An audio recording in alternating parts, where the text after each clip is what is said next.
ہر محبت کرنے والی زیادہ بچے جنم دینے والی خاتون کہ جب اس پر غصے ہوا جاتا ہے یا اس کے ساتھ برا سلوک کیا جاتا ہے یا اس کا شوہر اس پر غصے ہوتا ہے تو اپنے شوہر سے کہتی ہے کہ میرا ہاتھ آپ کے ہاتھ میں ہے، میں اس وقت تک نہیں سوؤں گی جب تک تم مجھ سے راضی نہیں ہو جاتے۔ یہ حدیث حضرت انس، حضرت ابن عباس اور کعب بن عجرہ سے مروی ہے۔ اس میں پہلی بات تو اچھی خاتون کی اور اچھے مرد کی صفات کے حوالے سے ہے۔ اچھے مرد کی صفات اور اچھی عورت کی صفات، جنت میں داخل ہونے والی عورتوں کا تذکرہ ہے، بہت محبت کرنے والی عورت۔ عورت محبت کا دوسرا نام ہے۔ عورت کو محبت ہی سیکھنی چاہیے، محبت ہی کرنی چاہیے، اور جنتی مردوں کی صفات اس میں بیان کی گئی۔ تو ایک مومنہ عورت اپنے شوہر کی اطاعت شعار ہوتی ہے، ہمیشہ اس کا احترام کرتی ہے اور اپنی طرف سے اسے خوش کرنے کے لیے ہر جتن کرتی ہے۔ لیکن نبی صلی اللہ علیہ وسلم نے فرمایا لا طاعت لمخلوق فی معصیت الخالق، خالق کی نافرمانی میں مخلوق کی اطاعت نہیں ہے۔ اگر شوہر اللہ تعالیٰ کے تعلق میں رکاوٹ بنتا ہو تو اس کی اجازت نہیں۔ لیکن میں ایک چیز آپ کے سامنے ضرور رکھنا چاہتی ہوں۔ ایک خاتون نے مجھ سے کہا کہ میرا شوہر مجھے فرض نماز بھی پڑھنے نہیں دیتا، میں جب نماز پڑھتی ہوں تو وہ میرے راستے کی رکاوٹ ہے۔ میں نے ان سے دریافت کیا کہ آپ کس وقت نماز ادا کرتی ہیں؟ کہتی اکثر ایسا ہوتا ہے کہ میں کام ختم کر کے کوشش کرتی ہوں کہ شوہر کے آنے سے پہلے نماز پڑھ لوں، لیکن جب بھی وہ آتے ہیں اتفاق کی بات یہ ہے کہ میں نماز کی نیت کر کے کھڑی ہوتی ہوں، تو انہیں اس بات پر شدید غصہ آتا ہے۔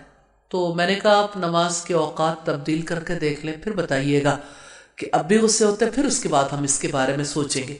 انہوں نے نماز کے اوقات تبدیل کر دیے تو کہا کہ اب تو میرے شوہر مجھ سے اس بات پہ کبھی ناراض نہیں ہوتے، انہیں میری دینداری پر کوئی اختلاف نہیں ہے۔ تو یہ نادانی ہے کہ کوئی شخص دن بھر کے بعد گھر واپس آئے اور کوئی خاتون جو ہے وہ فرض نماز کے بعد نوافل ادا کرے، پھر لمبے اذکار شروع کر دے، پھر اسی طرح سے اس کے بعد اپنے موبائل پہ اپنی دوستوں کے ساتھ مصروف ہو جائے، یا ایون یہ کہ تلاوت قرآن کے لیے مصروف ہو جائے، تو ایسے معاملات یقیناً تعلقات میں خرابی پیدا کرنے کا سبب بنتے ہیں۔ تو باہمی تعلقات میں خوشگواریت کو نہیں بھولنا چاہیے۔ ہر ایک چیز اپنے مقام پر بھلی لگتی ہے۔ کسی شاعر نے کہا کہ ہر چیز اپنے مقام پر بھلی لگتی ہے، جانا کی گھنی زلف کا منہ پیچا، سالن میں سے نکلے تو برا لگتا۔ تو بعض اوقات ایسا ہوتا ہے کہ تعلقات میں یعنی اللہ تعالیٰ کے لیے کوئی نماز بھی ادا کر رہی ہوتی ہے عورت تو پھر برا لگتا ہے، اس وجہ سے کہ مرد کا حق جو ہے اس کو ختم کرنے کی کوشش کی ہے۔ نیچرلی کوئی اپنا حق چھوڑنے کے لیے تو تیار نہیں ہوتا۔ سیدنا اسماء بنت ابی بکر اپنے شوہر سیدنا زبیر کی خدمت اور گھر کی دیکھ بھال کیا کرتی تھی۔ ان کے شوہر کے پاس ایک گھوڑا تھا جس کو کھانا کھلانا اور چلانے پھرانے کا سب کام وہی کیا کرتی تھی۔ اس کا مشکیزے کی مرمت، روٹی پکانا، باغ سے سر پر کھجور کی گٹھلیاں ڈھو کر لانا، سارے مشقت کے کام وہ خود کیا کرتی تھی۔ اس لحاظ سے ہم دیکھتے ہیں کہ اگرچہ سیدہ اسماء اپنے باپ کے گھر میں بہت اچھا وقت گزار چکی تھی، لیکن شوہر کے گھر میں جانے کے بعد کسی قسم کی مشقت انہیں اٹھانی پڑی تو انہوں نے محبت کے ساتھ ہی مشقت برداشت کی۔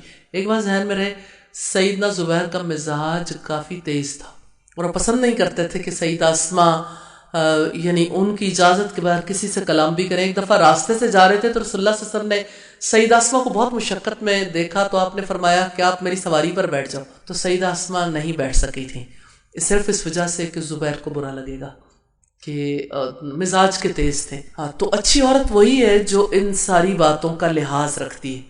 اور رسول اللہ صلی اللہ علیہ وسلم کی صاحبزادی سیدہ فاطمہ تو زہرا جنتی عورتوں کی سردار خواتین میں سے، کس طرح سے وہ اپنے شوہر نامدار کا خیال رکھتی تھی۔ حضرت علی کا چکی سے آٹا پیستے پیستے ان کے ہاتھ بھی خراب ہو گئے تھے، مشکیزے میں پانی بھر کے لاتی تھیں، اور آپ سے ایک دفعہ غلام مانگنے کے لیے آئیں تو آپ نے انہیں وہ تسبیح سکھا دی جو آج ساری امت کی خواتین اور مرد پڑھتے ہیں، جسے ہم تسبیح فاطمہ کے نام سے جانتے ہیں۔ 33 دفعہ سبحان اللہ، 33 دفعہ الحمدللہ، اور پھر اللہ اکبر پڑھنا۔ تو یوں یعنی شوہروں کے ساتھ کوپریشن اور اچھا سلوک کرنا یہ اچھی بیوی کی صفات میں سے۔ ایک چیز کو یہاں پہ ضرور واضح کرنا چاہوں گی، قرآن حکیم میں ایک ایسی خاتون کا تذکرہ ملتا ہے جو سب سے برے آدمی کی بیوی تھی۔ برا آدمی کی بیوی اچھی ہو کیسے ممکن ہے؟ آپ جانتے ہیں کسی ایسی خاتون کو؟ اتنی مشہور ہیں وہ الحمدللہ. انہوں نے یہ دعا کی تھی کہ جب اس نے کہا رب ابن لی عندک بیتا فی الجنہ، اے میرے رب میرے لیے جنت میں ایک گھر بنا دے. اور بھی دعا کی تھی، انہوں نے کہا تھا وَنَجِّنِي مِن فِرْعَوْنَ وَعَمَلِهِ، مجھے فرعون اور اس کے عمل سے بچا لے. تو خواتین کو یہ دیکھنا چاہیے کہ اگر کوئی فرعون جیسا مزاج رکھتا ہو اور اللہ تعالیٰ کا نافرمان ہو تو اللہ سے یہ دعا کرنی چاہیے کہ اللہ تعالیٰ مجھے اس کے عمل سے اور اس کے شر سے بچا لے. وَنَجِّنِي مِنَ الْقَوْمِ الظَّالِمِينَ، سورہ التحریم میں ضرور پڑھیے گا، آیت نمبر 11 ہے، مجھے ظالم قوم سے نجات دے دے. یہ سیدہ آسیہ نے دعا کی تھی. سیدنا انس کہتے ہیں رسول اللہ نے فرمایا کائنات کی بہترین 4 خواتین ہیں، سیدنا مریم بنت عمران، سیدنا خدیجہ بنت خویلد، سیدہ فاطمہ بنت محمد اور فرعون کی بیوی سیدہ آسیہ. تو یہاں پہ اچھی خاتون کی صفات میں سے بتایا کہ وہ یعنی شوہر غصے ہوتا ہے تو اپنے شوہر سے کہتی ہے یہ میرا ہاتھ آپ کے ہاتھ میں اس وقت تک نہیں سوؤں گی جب تک آپ مجھ سے راضی نہیں ہو جاتے. اس سے یہ پتہ چلتا ہے کہ شوہر کی ناراضگی کو طول نہیں دینا چاہیے، جلد منا لینا اچھی بیوی کی صفات میں سے. اور ام المومنین سیدہ خدیجہ کے حوالے سے تو آپ جانتے ہیں، آپ صلی اللہ علیہ وسلم نے ان کی تعریف فرمائی اسی حوالے سے کہ جب لوگوں نے آپ کو جھٹلایا تو سیدہ خدیجہ تھیں جنہوں نے آپ کی تصدیق کی تھی. سیدہ خدیجہ نے آپ کی کس طرح سے آپ پر اپنا مال نچھاور کیا. آپ صلی اللہ علیہ وسلم کی اولاد بھی انہی سے ہوئی اور پھر آپ صلی اللہ علیہ وسلم ان سے ان کے جانے کے بعد بھی اتنی محبت کرتے تھے. حضرت خدیجہ کی فرینڈز کو بھی کوئی چیز بکری ذبح کرتے تو ان کی دوستوں کو بھی تحفے کے طور پر گوشت وغیرہ بھجواتے تھے. نبی صلی اللہ علیہ وسلم نے فرمایا بہترین بیوی وہ ہے جس کی طرف تم دیکھو تو تمہیں خوش کر دے. آج کے دور میں تو یہ سمجھا جاتا ہے کہ ناز و ادا سے ہی خوش کیا جا سکتا ہے، حالانکہ اصل چیز عورت کی سیرت ہے. اب دیکھیں 2 چیزوں کو آپ کمپیئر کر کے دیکھیں.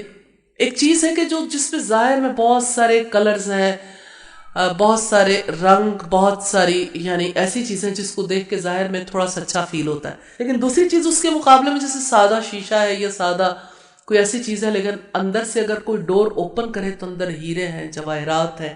دونوں میں سے کیا چیز ہے جو زیادہ اچھی؟ پلین وال یا کلرفل وال؟ اس وال کے پیچھے اگر ہیرے جواہرات تو اچھی سیرت اور کردار کی عورت کی مثال ایسی ہے کہ گویا اس کی زندگی میں ہیرے جواہرات جڑے ہوئے ہیں اور وہ قیمتی متاع ہے. اسی اعتبار سے اللہ تعالی ہم سب کو سیرت و کردار کی ساری بھلائیاں نصیب فرمائے. حدیث نمبر 75 ہے عن ابی ہریرہ قال قیل لرسول اللہ صلی اللہ علیہ وسلم ای النساء خیر قال التی تسرہ اذا نظر الیہا وتطیعہ اذا امر ولا تخالفہ فی نفسہ ولا مالہا بما یکرہ. حضرت ابو ہریرہ کہتے ہیں رضی اللہ تعالی عنہ، رسول اللہ سے پوچھا گیا کہ کون سی عورتیں بہتر ہیں. آپ نے فرمایا وہ عورت بہتر ہے کہ جب شوہر اس کی طرف دیکھے تو وہ اس کو خوش کر دے، جب وہ اسے حکم دے تو وہ اس کی فرما برداری کرے اور اپنے نفس اور مال کے معاملے میں شوہر کی ایسے انداز میں مخالفت نہ کرے جسے وہ ناپسند کرتا ہو. اچھی خاتون کی صفات ہیں کہ اس کی بول چال، وضاحت، اس کا اٹھنا بیٹھنا، اس کے تعلقات، معاملات، ہر ایک چیز ہر اعتبار سے دل لبھانے والی ہو، یعنی اچھا تعلق رکھنے والی خاتون ہو. وہ عورت بہتر ہے جب شوہر اسے دیکھے تو خوش کر دے اور جب اسے حکم دے تو وہ اس کی فرما برداری کرے. 2 باتیں توجہ طلب ہیں، وہ اپنے نفس اور مال کے معاملے میں شوہر کی اس انداز سے مخالفت نہ کرے جو اسے ناپسند ہو. مراد یہ کہ مال خرچ کرتے ہوئے بھی شوہر کا لحاظ رکھے باہمی مشورے کے ساتھ، اور اپنی جان کے معاملے میں بھی ایسا طریقہ اختیار نہ کرے جو اس کے شوہر کو ناپسند ہو. سیدنا عبداللہ ابن عباس سے روایت ہے نبی اکرم صلی اللہ علیہ وسلم نے فرمایا میں نے آگ دیکھی اور آگ جیسا ہولناک منظر میں نے کبھی نہیں دیکھا. جہنم میں نے عورتوں کی کثرت دیکھی. قالوا لما یا رسول اللہ، کہا گیا کیوں اللہ کے رسول؟ قال بکفرہن، آپ نے فرمایا ان کی ناشکری کی وجہ سے. قیل یکفرن باللہ، صحابہ کرام نے عرض کیا کیا وہ اللہ کی ناشکری کرتی ہیں؟ قال یکفرن العشیر، آپ نے ارشاد فرمایا نہیں بلکہ وہ شوہروں کی ناشکری کرتی ہیں، ان کا احسان نہیں مانتی۔ عورتوں کا حال یہ ہے کہ اگر تم عمر بھر ان کے ساتھ احسان کرتے رہو، پھر کوئی معمولی سی تکلیف انہیں پہنچ جائے تو وہ کہیں گی ہم نے تم سے کبھی کوئی سکون پایا ہی نہیں، تم سے کوئی بھلی بات ملی ہی نہیں۔ صحیح بخاری کی 5197 نمبر روایت ہے۔ سیدہ عائشہ کے دو محبت بھرے اشعار جو رسول اللہ صلی اللہ علیہ وسلم کے لیے انہوں نے کہے، وہ آپ کے سامنے ضرور رکھنا چاہتی ہوں۔ کہتی ہیں لنا شمس وللآفاق شمس، ایک میرا سورج ہے اور ایک آسمان کا سورج ہے۔ وشمسی خیر من شمس السما، کہ میرا سورج آسمان کے سورج سے زیادہ اچھا ہے۔ فإن الشمس تطلع بعد الفجر، کہ آسمان کا سورج تو فجر کے بعد طلوع ہوتا ہے، یعنی فجر ہوتی ہے پھر جا کے نکلتا ہے۔ وشمسی تطلع بعد العشاء، اور میرا سورج عشاء کے بعد نکلتا ہے۔ تو سیدہ عائشہ فرماتی ہیں اگر زلیخا کو ملامت کرنے والی عورتیں آپ صلی اللہ علیہ وسلم کے چہرے انور کو دیکھ لیتی تو ہاتھوں کو کاٹنے کی بجائے اپنے دل کاٹ ڈالتی۔ تو اس لحاظ سے ہمیں پتہ چلتا ہے کہ عورت کی جانب سے محبت کا اظہار کس قدر شوہر کے دل کو خوشی عطا کرتا ہے۔ امام شافعی نے ایک دن قاضی شرح سے پوچھا اچھی بیوی کی مثال، گھر والوں کا کیا حال ہے؟ کہنے لگے 20 سال ہو گئے شادی کو، کوئی ایک دن بھی ایسا نہیں گزرا جب مجھے اپنی بیوی سے کوئی تکلیف پہنچی ہو۔ 20 برس میں ایک بار بھی تکلیف نہیں پہنچی۔ امام شافعی نے پوچھا یہ کیسے ہو سکتا ہے؟ کہنے لگے پہلی رات جب میں بیوی کے پاس پہنچا اسی وقت سے ہم دونوں کا مزاج ایسے ملا کہ ہم دو جسم ایک روح ہیں۔ جب پہلی رات میں بیوی کے پاس گیا تو دیکھا الحمدللہ وہ خوبصورت تھی، میں نے سوچا 2 رکعت پڑھ لوں، اللہ کا شکر ادا کروں۔ کیسی بیوی ملی؟ سلام پھیرا تو میں نے دیکھا وہ بھی میرے ساتھ نماز پڑھ رہی، میرے سلام پھیرنے کے بعد اس نے بھی سلام پھیر لیا، پھر دعا کے بعد میں نے اس کی طرف ہاتھ بڑھایا تو کہنے لگی صبر کرو ابو امیہ، پھر اس نے کہا تمام تعریفیں اللہ ہی کے لیے ہیں، میں اس کی تعریف کرتی ہوں، اسی سے اپنی زندگی کے تمام مراحل میں مدد مانگتی ہوں، اللہ سے دعا کرتی ہوں وہ رحمت نازل فرمائے محمد صلی اللہ علیہ وسلم اور ان کی آل پر۔ میں ایک سیدھی سادی عورت ہوں، مجھے آپ کی چاہت کا پتہ نہیں، آپ مجھے بتا دیں آپ کن چیزوں کو پسند کرتے ہیں، میں ہمیشہ ان کو کرتی رہوں گی، اور جن چیزوں کو آپ ناپسند کرتے ہیں میں ہمیشہ ان سے بچتی رہوں گی۔ پھر کہا آپ کی قوم میں بہت سی عورتیں تھیں جن سے آپ نکاح کر سکتے تھے، میری قوم میں بھی بہت سے ایسے مرد تھے جو میرے ہم پلہ تھے، میں ان سے نکاح کر سکتی تھی، لیکن جب اللہ کسی بات کا فیصلہ کر دے تو وہ ہو کر رہتی ہے۔ اب میں آپ کے نکاح میں آ گئی ہوں، آپ وہ کریں جسے اللہ سبحانہ و تعالی نے آپ کو حکم دیا، پسند ہو تو اچھی طرح رکھیں یا بھلے طریقے سے چھوڑ دیں۔ میری بات ختم ہوئی، میں اللہ سے اپنے لیے اور آپ کے گناہوں کے لیے مغفرت چاہتی ہوں۔ شرح کہتے ہیں جب میں نے یہ خطبہ سنا تو شابی میں مجبور ہو گیا کہ میں بھی اس موضوع پر کوئی بات کروں۔ میں نے کہا حمد و صلات کے بعد تم نے ایسی بات کہی ہے، اگر تم اپنی بات پر جمی رہی تو یہ تمہارے لیے بہت بڑی سعادت ہوگی، اگر تم اپنی بات سے پھر گئی تو تمہارے لیے بہت زیادہ نقصان دہ ہوگی۔ میں ان چیزوں کو پسند کرتا ہوں، ان کو ناپسند کرتا ہوں، تم جو بھلائی مجھ میں دیکھو اسے پھیلانا، جو برائی اور عیب دیکھو اس پر پردہ ڈال دینا۔ پھر قاضی شرح امام شافعی سے کہنے لگے وہ میرے ساتھ 20 سال رہی لیکن الحمدللہ ایک موقع بھی نہیں آیا کہ میں اسے ڈانٹوں، سوائے ایک مرتبہ کے، اس میں بھی میری طرف سے زیادتی ہوئی۔ المرأۃ المثالیہ فی عین الرجال کی روایت ہے، یعنی مثالی عورت مرد کی آنکھوں میں مثالی عورت۔ تو ایک تو ہے کہ خود اپنے آپ کو مثالی سمجھنا اور ایک یہ کہ حقیقت میں مثالی ہونا۔ سیدنا ابو الدرداء نے اپنی بیوی سے کہا تھا تم جب مجھے ناراض دیکھنا تو منا لینا، اور اگر میں تمہیں ناراض دیکھوں گا تو میں تمہیں منا لوں گا، ورنہ ہماری گاڑی ایک ساتھ نہیں چل سکتی۔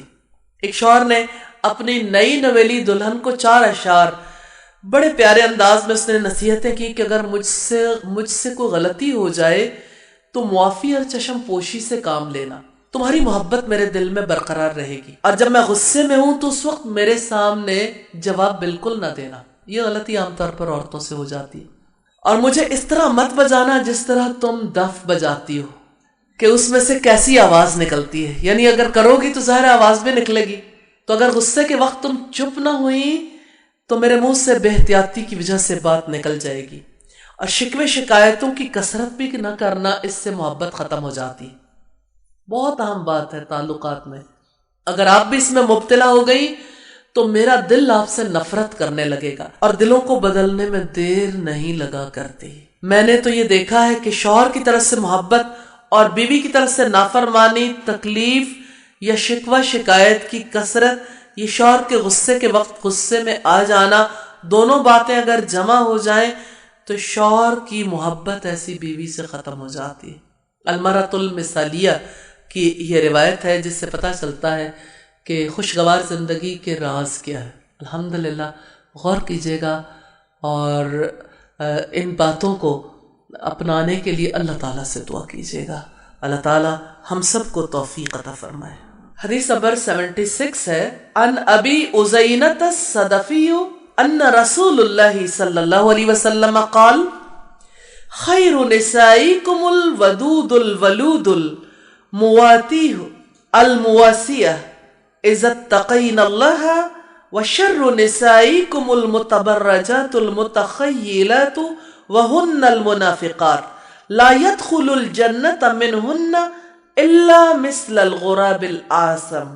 حضرت ابو عزینہ صدفی سے روایت ہے، رسول اللہ نے فرمایا تمہاری بہترین بیویاں وہ ہیں جو محبت کرنے والی، زیادہ بچے جننے والی ہیں.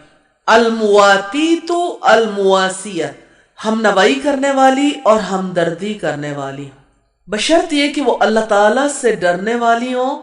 اور بدترین عورتیں وہ ہیں جو غیر شوہر کے سامنے زیبائش کرنے والی اور اکڑ کر چلنے والی ہوں.